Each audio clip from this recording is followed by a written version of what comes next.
Hey, hey, hey, everybody. It is Tamala Baldwin, and you are tuning in to another episode of Becoming Love. And today we're talking about a whole bunch of yumminess.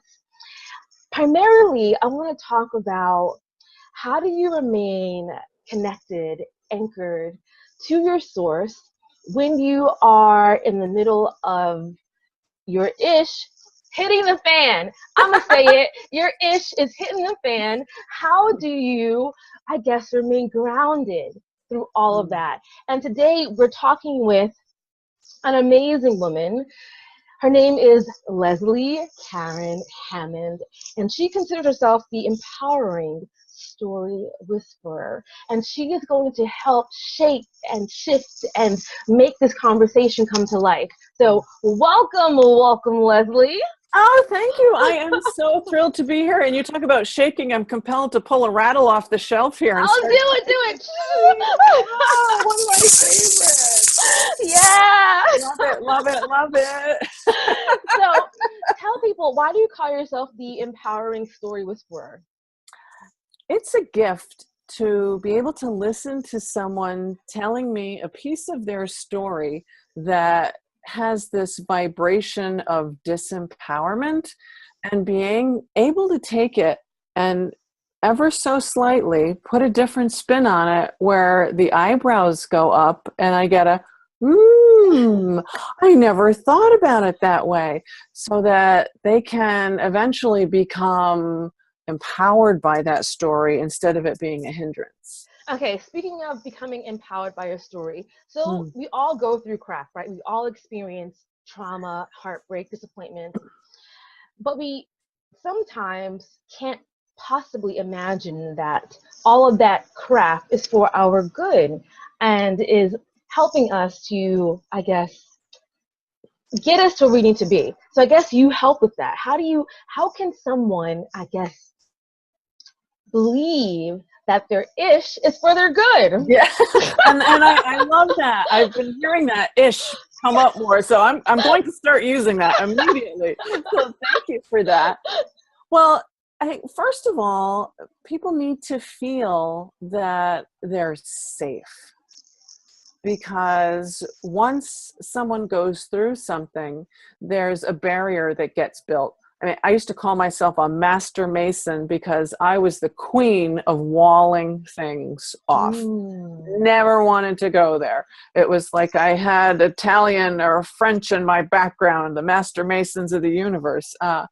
And until someone can feel safe, meaning not only physically, but emotionally, and mentally and spiritually. I mean, there's this whole component of safety, because when something has gone wrong and we feel like we've been attacked in some way, and it doesn't just need to be physical, there are all kinds of memories that get evoked by even the slightest thing. It's this muscle memory, it's this emotional memory, this sensory memory, whether you hear or you see. Like a trigger. Exactly. Lots of triggers are everywhere. And until someone feels that they are safe to explore that, because they know someone else is there kind of like navigating and holding the wheel for them, so that they don't have to go through that and figure their way out of it. If they don't feel that kind of safety, then they won't dive in. And having the ability, I like to refer to it as holding space. So it's creating this, call it a magical bubble, if that feels or sounds right. It feels yummy to me. I like it. But yeah, it's holding this space for someone to do that sacred play that they need to. And to just come out. I mean, I wish that I could show you what someone looks like when they come out the other side. I mean, for me, it's such a privilege for someone to come to me and for me to do that sacred play with them and hold space for them, because energetically they transform, physically they transform, emotionally they transform. And it's such an honor because that's like a launching pad. And the things that women accomplish after they go through that process, I mean, it's just so incredible and so beautiful. So when you're going through trauma and you're in the middle of your crap, what is like a technique to begin to feel safe again? Mm. I think that's a really important thing. No, And agreed. And I think that until we begin to feel safe, we're going to consistently have those walls, as you just mentioned, as you just said, and these triggers that even if we think that we're coping because we put them, behind our beautiful wall, they're still going to come up again. So how do we begin to feel safe? It all starts with either one of two words. Some people like the word faith. Some people like the word trust. Pick whichever one, but ultimately they both mean the same thing.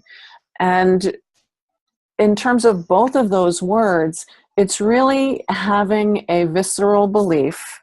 And we're talking, it's got to be in the bones, because if you're just going in the mind, that's going to lead to insanity ultimately. But it's this visceral belief that you are ultimately protected. You're a child of God, of Jesus, of Buddha, of Source, of Great Spirit, by whatever term you're most comfortable calling that higher power. I mean, you are a child of the divine, and you being here is not a mistake. I've been saying that we are not here to suffer, but I remember when I experienced, I guess, two dark nights of the soul, with the most recent being probably 3 years ago, and I felt completely unsafe. I felt completely disconnected from God, and I wanted to have a fist fight with God. I really did. Yeah. And so the only way I was able to survive that is because even though I was fighting and I felt unsafe, I would still pray and be like, help me, love me, And so I guess for someone else that has experienced immense loss, let's say of a child or something, how can they tap back into that?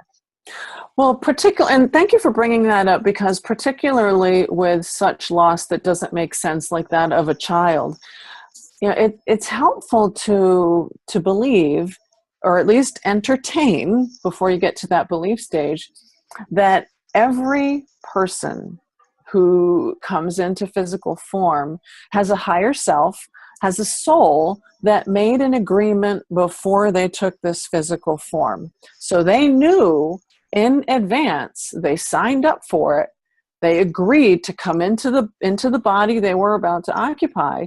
Regardless, they knew what was going to happen. And even when it makes absolutely no sense, you see that in the news every day if you watch the news, but the work that they needed to do was done in the time that they were here. And in many cases, especially with wrongful death, you'll find that so much happens as a result of that wrongful death, where people are brought together, and communities come together in ways that probably wouldn't have been possible if it hadn't been for the tragedy. Oh, you were so right. You were so right about that. I mean, especially now, if you watch the news, we're in the middle of so much, let's say, cleansing, Yeah, good word for it. Good word. I don't watch the news because I don't have the the temperament or the bandwidth for it. But yes, yeah, I completely agree. There is definitely a significant kind of cleansing going on, and opportunity for awakening, and opportunity for change. Change is being instigated everywhere. Yeah, and so a man just lost his life, I think yesterday, defending two women that were being attacked, and they were Muslim women, and it was awful, but I think he's a symbol of what it looks like to stand up and defend someone, and we don't really see that all the time happening. We hear about it in the military, but to see a random citizen defend someone else that does not look like them is just beautiful. And I know it's going to plant good seed in so many minds across the world. you Oh, know? absolutely. I mean, for the love of freedom, for the love of, of justice, for the passion of fighting for, or being, being an advocate for injustice, and for standing up for the sake of love. Yes, love. Now, you mentioned the word awakening a minute ago, and I wanted to get your thoughts. Like, what does that mean to you, a spiritual awakening, like in your own terms? It can start ever so small. It could be walking outside one day and seeing a bee pollinating the flowers and realizing that there is a very sacred symmetry to absolutely everything. Oh, I love that. And it doesn't take, it's a good thing it's recorded, because I don't think I've ever said that before. Maybe I haven't, I forgot. Yeah. But if you ever go to a park and you see a child playing, and you see them, laying in the grass and just magically being entranced by what's happening in the grass and the things that they can't see. I mean, that's really where that awareness begins. But as we, graduate into adulthood, then depending on who we surround ourselves with, we can lose that sense of observation and that magic of, seeing the world through the eyes of a child. But, it's about connection and about believing. And for people who might not be there yet, I mean, a simple exercise that they can do with a very open mind is just to take both of their palms and hold them a few inches apart. And if you close your eyes and you open your heart, you'll feel something between your hands. Can I tell And a story? please, It's I'd story love time. When I was an undergrad, I was heavily into, spirituality. And at that time, it was not as popular as it is now to talk to. about, energy and all that stuff. And I Sure. remember doing that exercise in my dorm bed, my roommate's sleeping and I'm trying not to be, weird. Yeah, don't want to be that gal. Yeah, like, what is she doing? And so I remember doing that exact exercise. And then from there, I began to, see colors and so forth. And it was just awesome. So I love that you mentioned that. The spiritual awakening, I guess, for me, can be kind of in alignment with awareness, becoming aware of what's unseen, I guess. Oh, absolutely. And, some people can, if they find that they're very empathetic, then that could be a sense of awakening too. And particularly, I mean, the folks I love to work with the most are they're very visceral. They feel things. It really goes beyond words. I'm even struggling right now to find a word for it. So with with an awakening, spiritual, emotional, or otherwise, there's a tendency for you to move from here down to here. And now you're tapping your heart. I am. So it's the ability to bypass bypass the mind and go from that place, the seventh chakra, the crown, go past the third eye in the beginning, because people get so, caught up in thought, and just source from the heart. I love it. I love it. Magical things will happen. I know. And for people that are starting off, if you find that, okay, so here, just a quick little story about meditation. So a lot of people hear about meditation and they think, oh, I have to sit like this. Yeah. I had to sit like this for half an hour, and they spend, like 2 minutes trying and then 28 minutes beating themselves up because they don't understand it right. And so my invitation to any of you who might fall into that category, meditation can be any number of things. And if you practice, you'll find a little bit of an awakening in each of those. So for the busy mom, washing dishes can be meditative. Painting a house can be meditative. Mowing the lawn, washing the floor, washing the car. I mean, brushing your hair. Absolutely any activity that has pretty much like a single motion can be considered a meditation, because you're present in the motion, you're present in the activity, and you're not thinking your way. It's like, well, like what people refer to being in the zone. Yeah. It's like being in the zone, just being present. And if you fall off the wagon, so what? Start over again. No big deal. No big deal at all. I personally love meditating. It is. I can't say I do it all the time. I'm still working on myself. Aren't we all? Aren't we all? But I want to talk more about the heart. And for people that are having an awakening, all these emotions and feelings out of nowhere can be daunting at times. So is there a reason to be afraid? If someone feels afraid, what advice do you have for them? Well, the fear comes from a really deep place, and it's attached to something else, some kind of an experience, whether it's in this lifetime or another. There are some fears, like for example, there is so much of my childhood that I don't remember, and I know that's for a very good reason. And on occasion, something will get under my skin. There'll be a trigger, like what we were talking about earlier, and I won't understand it. So when someone is feeling that, you don't have to necessarily understand it, but it is so helpful if you honor it. And instead of asking why is this happening to me? Why now?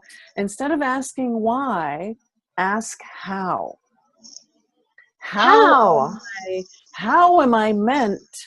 It could be, how am I meant to navigate this experience?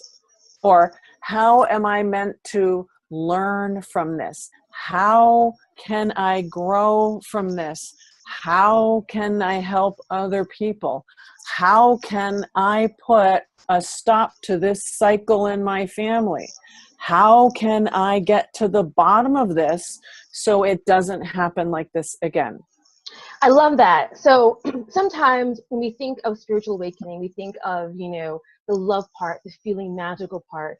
We sometimes do ignore that there will be some other stuff that may come up, the fear, the triggers. And I guess once you're asking how, do you think it's important to release as well? Because even now, like I've had, my heart opened plenty of times, and it's always a clearing and then, releasing. It's a cycle, it never ends. And I guess like for someone that's new, how do they understand the importance of releasing it or rising above whatever triggers that they don't understand? Like, you know what I'm saying? No, I do. And I would invite anyone who is just beginning to dabble in those realms is to find someone or find a group that you can go and sit in on, because it can be so intimidating to people that don't have any other community to share this experience with, that it'll stop them in their tracks, because they won't know how to navigate what to do next. And they'll feel like they're all of a sudden, okay, so here I'm opened up. And when they're not really sure how to protect themselves thereafter, then they could be vulnerable to other things that they never saw coming. So it's really important to find a community, or to go and seek help, because a lot of the people that I've worked with, whether they're healers themselves or they've been in these realms of alternative therapies, be it energy work or yoga or health coaches, everyone gets to a point when they're not capable of doing that level of work themselves, because they're too close to it. So they need someone else to hold space for them and to guide them through the process. But granted, like Eckhart Tolle, for example, he went it alone and had a remarkable awakening that took several years, but not several years. It did. He had the initial experience, and then he slept on park benches for 2 years. And then he spent, like about 5 years in this state of extreme bliss. So it was all a process. Now, he's more the exception than the rule. But in a lot of cases, like when I was studying with shamans in Peru, they would talk about people who would be initiated by, like, say, being struck by lightning or by death. By So, death. yeah, exactly. And coming back. So it's always helpful to have some assistance in the beginning, especially when there's something that's really difficult, because as easy as it seems to stay distant as much as possible from whatever this thing is, the more you try and push it away, the more it's going to keep coming back and stronger every time. Yeah, because the more anything we push away multiplies and magnifies in our life. Exactly. I'm curious to know about your studying in Peru. I didn't know that. Tell me, like, what made you go there? Well, it began, believe it or not, it began in the rooms of Al-Anon. 18-year marriage to an alcoholic. I was gifted an absolutely amazing son, but I got to the point where I couldn't, you talk about, like changing up the story. I couldn't stay in that energy of the same story being told over and over and over again. And it served a purpose, but then I needed to come out of that. And then I found a woman who taught Reiki. So I signed up with her, and I went all the way through the Karuna Reiki master in, I think it was in less than 2 years. And she and her husband were also shamans, and they taught Peruvian shamanism. So I went through a level of coursework with them, and then I started studying with one of their teachers. Whoa. And he was Peruvian. And, I've been down there twice, and each time, extraordinary breakthroughs that just changed my life significantly. And I love the jungle down there. That's another reason for all these plants, is because I have a strong affinity to the jungle. So at your level of, I guess, studying, and being on your path, I'm just curious to know what happens at that level, of studying. Like, once you reach also explain the difference between Reiki and shamanism for folks that do not know. All right, sure. Well, Reiki is a Chinese term, and it refers to energy that is drawn down, not oneself, although Qi is the energy that's within. But Reiki it's a laying on of hands or holding hands above a person's body, and it brings a very love and light energy to heal things.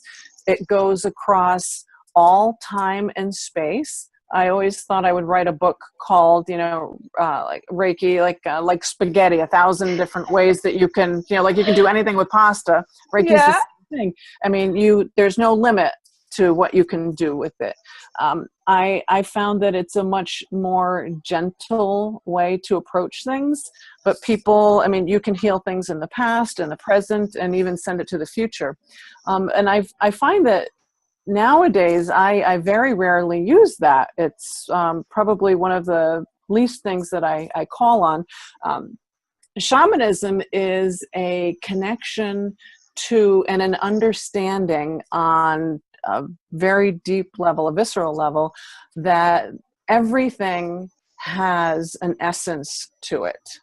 And there is a very powerful connection that we have to the earth and everything on it, everything that lives in it, that crawls, that breathes, that swims, that flies, and then also to the heavens, to the planets, to the sun, and to the moon, to the universe, to timelessness, to the essence of purity, to the essence of who we were before we even became a physical form. Mm-hmm. And for me, I find, well, let me just go back a little bit. So you were asking, like what happens at that, once you reach that level of study. So for me, it got to a point where I took in what I was meant to, and then I abandoned all of my teachers. And this was something I was encouraged to do by a mentor. So that abandoning of teachers is done so from the perspective of, it's now time to follow my own intuition. It's now time to trust that I am told what a client needs. It's time for me to trust that I have the capacity to hold space for someone to do the work that they need to do. And it's time for me to trust that when I call them to come, I fill a room, I fill a city block. I mean, I fill a state. So there's really no way to measure that expansiveness. What do you mean by them? Them meaning any of my guides, whether it is a teacher that has crossed over, whether it's a direct connection to the divine or source or God, by whatever term you want to use. It is the calling in of my clients' guides. It's calling in my higher self. It's calling in the higher self of my client, of anyone in their family that may need to be there to help them hold space and to help them do that sacred play. I find this topic to be so interesting, how to connect with the higher. Because there is no like map for any of this stuff, right. It kind of is an individual, a personal experience. So I am curious to you, like, do you have any suggestions on how to access or tap into them? Oh, absolutely. Well, for starters, I need to be in a very dark space for me to do my own deepest personal work. I need to lay down and have, well, not lay down, but like have an eye pillow or something, and listen to some music. I can tap into things pretty much like anytime I set my intent that that's what I want to do. But for people who are just in the beginning phases, it's good to eliminate distraction wherever possible. So that's why the suggestion for the eye pillow. But if you can play some music in the background, something really, soft and meditative, no voices, and you put yourself in a really comfortable position. So for starters, maybe do something laying down, because this way you don't have to worry about an ache or a pain that pops up, and like, oh, am I slouching, or oh, am I doing this, am I doing that? Yeah. So if you set yourself up so that you can lay down comfortably, and you can listen to something, burn a candle, and or burn incense or something. So you're creating an environment that is conducive. And it's also helpful to say a prayer. Or if saying a prayer feels like a little bit of a stretch for some people, then set an intent by saying, I set the intent that my time in this room is going to be sacred, and I am going to connect to my higher self. I'm going to connect to Buddha, to God, to Jesus. I'm going to connect to the energy of these plants. I'm going to be open and connect to whatever is for my highest good. And then open the heart and do everything that you can to eliminate those monkey mind thoughts that, we're all susceptible to. Yes. But it really begins with setting the intent for what you want to experience and just going with it. And start with 3 minutes. Start with 5 minutes. If somebody tries to begin with an hour, and it's really new for them, chances are they'll struggle with it. Yeah. And then they won't feel like it's been a success, and they'll be more intimidated about starting again. So just start small, because when you start small, you're more likely to have a success. And then when you have a success, then you can give yourself the high five or the atta girl or the atta boy, and you can feel good about what you've done. And then you can go back again and you can build on that previous success, so that you're creating a pattern of success instead of a pattern of frustration. I just want to ask quickly, when you're opening the heart, though, is that, imagining light? Is it just, any tips on how to open the heart? I love to imagine a beautiful, beautiful golden white light coming into the heart and the breath. So being really conscious of breathing in through the nose and having that feed the entire body, and then exhaling to cleanse. But also with that breath on the inhale, envision that light expanding. And then envision the heart expanding. And if someone wants to go to that place of unconditional love that they so freely give to another person, to an animal, to nature, or that unconditional bliss they feel when they listen to classical music or rock and roll or whatever it is that moves them, but to go to that place. So if they have a point of reference to begin from, then it makes it easier. So basically you're saying to feel or to find a reference of the love that you consciously know of, mm-hmm. and expand on that in the heart, basically. Exactly. And if anyone has a challenge with that, then use the imagination, because as children, we knew no bounds. You know, we were courageous little two-leggeds, and we would just like go crazy and try anything. So play with the imagination, because the imagination is an incredibly powerful tool, and not to be afraid to use it. So if someone's had a really hard time and doesn't have an experience in the last 5 or 10 years of that kind of love that they can connect to, then have them imagine. I mean, I invite you to imagine what it feels like to be loved, to be held, or to be rocked, to be warm. I mean, what would you imagine it would feel like to be supported? I mean, unconditionally, or to know that someone had your back.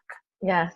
I when I first started out as well, I would always imagine, especially when I was really depressed and mad at God, even though I was mad at him, I would still imagine or visualize, being at the feet of this beautiful light, I guess, and being consumed by it. I do have a question. You mentioned unconditional bliss. Now, when we are going through an awakening, we do experience that heavenly embodiment, so to speak.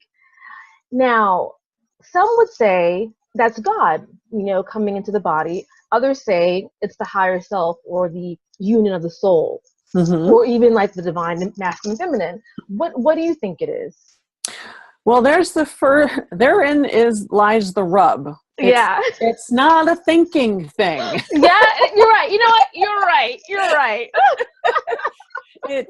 It's whatever one intuits it. It is their version, their vision, their definition. If you want to put a label on it, that's the ego saying, oh, you better put a label on that, because if you don't, you're not going to be able to, you're wrong. And there's really no room for the ego. The ego does serve as a self-defense mechanism in a lot of cases, but the ego is attached to the thought, and then they'll just be this, like the dog chasing the tail kind of thing. So the invitation is to, it's to feel, it's to sense. And when in that state, much like before we talked about ask the question how instead of why, ask the question, what is this? Mm-hmm. Show me. Do you have a name? How do you want me to see you? How do you want me to feel you? Not how do you want me to think about you? You're right. You're so right. But, how? Ask the how. And when asking a question, the thought will come in, the ego will come in to try and define the answer or put the response in a box. And the ego will then come in and say, oh, well, that's not right, or that's crazy, or that's not what it's supposed to be.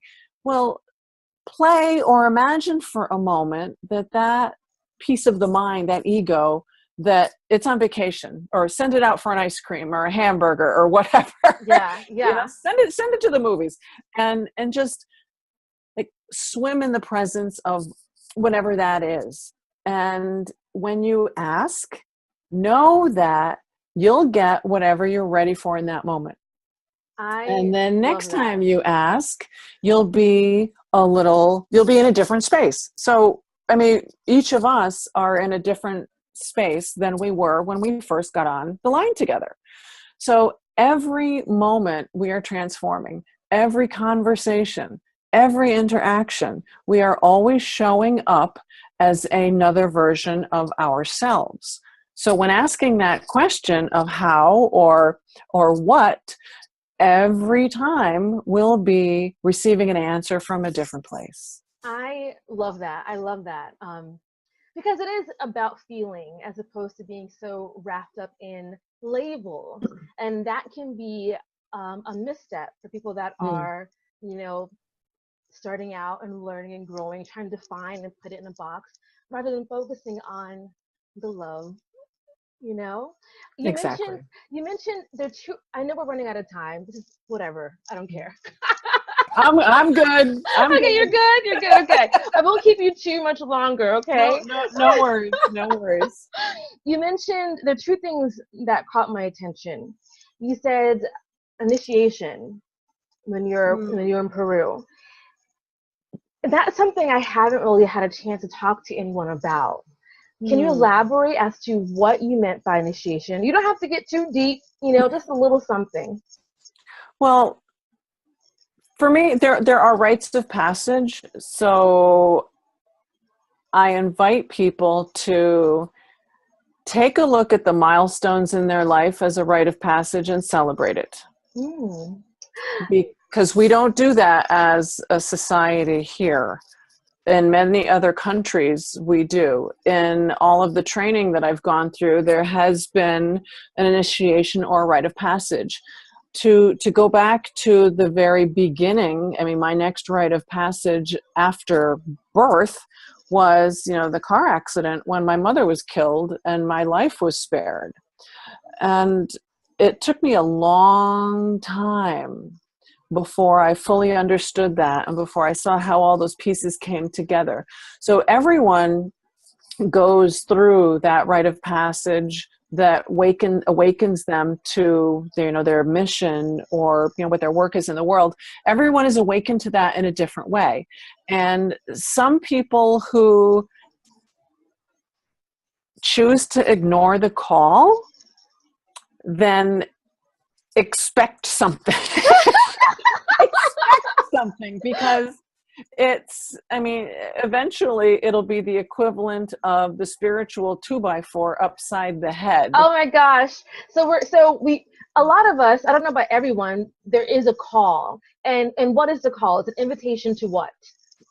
It's an invitation to step into something that you're afraid of, something that you don't understand, and a way that you can be of service to others. Because any pain, physical, mental, emotional, psychological, spiritual, any pain that people go through, it's not in vain. I'm about to cry. That's like hitting something. It's not in vain. And could you imagine if everyone who experienced that kind of turmoil answered the call to be of service? What would this world be like? Wow. If everyone that experienced that said, okay, I get it, I see, and they chose not to be a victim, they chose to be an advocate. Wow.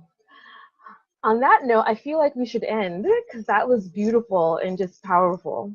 If we all answered the call, what would the world look like? That's a deep question. And that's one to feel, not think about. Yes, Leslie. You see a theme here. Yes. So, any last little nuggets that you want to share with people that were listening and watching today? Well, first off, acknowledge yourself for taking the time to gift yourself a new perspective on something. You may just be cracking open that box a little bit, and just acknowledge the fact that you have a curiosity, and acknowledge the fact that you believe something larger than what you're owning at the moment, and that's a beautiful thing. And to please, please, please believe that whatever it is you find yourself in the middle of, just know that you aren't alone, and that there is a community on this earthly plane and in the celestial plane that is here to support you. All you need to do is ask for help. That is beautiful. And speaking of asking, how can people follow up with you, engage with you, and just get more and more and more of Leslie Karen Hammond? Oh, thank you for asking. Well, there's a few different ways. Every week I do a Facebook Live. So if they go onto my Facebook page, which is called Healing Through Your Story, they can catch some videos I do every week. They can also go onto my blog. So the website is lesliekarenhammond.com/blog. And there'll be all kinds of things there that you can read. And I've also got videos there. So if you'd rather hear the lively discussion, or you could read the blog, either way. And they can reach out to me through there. And on Instagram, I'm Leslie Karen Hammond 1. And Twitter @Confidence Builder, BLDR. So there's all kinds of ways that they can reach out. I've been meaning to get on Periscope, so we'll see how that goes. Okay. And what about working with you? Like what they, come to you if they want to work with you? Like, what do you offer? Well, there's a few different ways. So I would welcome anyone who is, who's curious. We can hop on Zoom, we can have a video conversation, or we can have a phone conversation. I make time in my schedule every week to spend, about 45 minutes with people, and, they can ask some questions, and I can let them know, what I'm seeing as being a block to, where they would really love to be. And, then we can take it from there, whether it ends up being some spiritual work, or whether they're looking to transform by telling their story. And which is like the ultimate transformation, is feeling comfortable enough to start sharing what you've learned and being transparent about it. There's a few different ways. So by all means, please explore the website, because there's a lot of juicy things on there. And if people are looking for speakers, I absolutely love getting on stage and speaking, to groups of women. So there's lots of ways that we can connect and engage. Leslie, you have such amazing energy. It has been a pleasure. I could talk to you like for hours. We may have to do round 2. Yes. Just so many rich experiences. I just love it. Thank you so much. And everyone, as Leslie has mentioned, remember, what would the world be like if we each answered the call? Something to think about, something to ponder. You're not alone. You are loved beyond your wildest imagination. And until next time, thank you for tuning in to Becoming Love. Lots of love and light. Yes, bye for now. Bye.